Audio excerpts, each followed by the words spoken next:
আসসালামু আলাইকুম ওরহমতুল্লাহি বারাকাতুহ। সুপ্রিয় দেশবাসী, কেমন আছেন? আশা করি মহান আল্লাহ তাআলার রহমতে অনেক ভালো আছেন।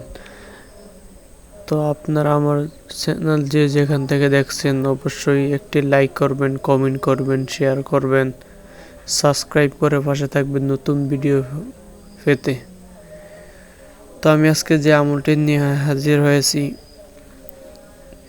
যে মোহাব্বত, স্বামী স্ত্রীর মধ্যে মোহাব্বত না থাকার কারণে বিচ্ছেদ হয়ে যায়, ডিভোর্স হয়ে যায়, যার কারণে আজকে একটি গুরুত্বপূর্ণ আমল নিয়ে হাজির হয়েছি। খাওয়ানোর মাধ্যমে কিভাবে আপনি স্বামী স্ত্রীকে, স্ত্রী স্বামীকে, মা বাবাকে সন্তান, মা বাবাকে, মা বাবা সন্তানকে খাওয়াতে পারবে জায়েজ পন্থায়, জায়েজ উদ্দেশ্যে, হারাম কাজে নয়।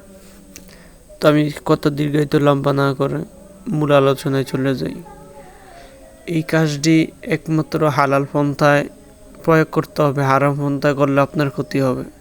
যেমন আপনি স্বামী হয়ে স্ত্রীর জন্য করতে পারবেন, স্ত্রী হয়ে স্বামীর জন্য করতে পারবেন, ছেলে বাবার জন্য বাবা, ছেলের জন্য মা, ছেলের জন্য মেয়ে, ছেলের জন্য বাবার জন্য ভাইয়ের জন্য করতে পারবে আর কি। তো আলোচনাটা হলো, আপনি 2 রাকাত সালাতুল হাজত নামাজ পড়বেন। হাজত নামাজ পড়ে ওই স্থানে বসে 3 বার দূরে দিবেন ফট করে, নামাজের যে দূরটা পড়া হয়। এরপরে আপনি ইয়া ওয়াদুদু 1000 বার ফট করবেন। তার কিছু সামনে খাদ্য নেবেন, যেটা সবাই মিলে খাবেন, ভালো হবে।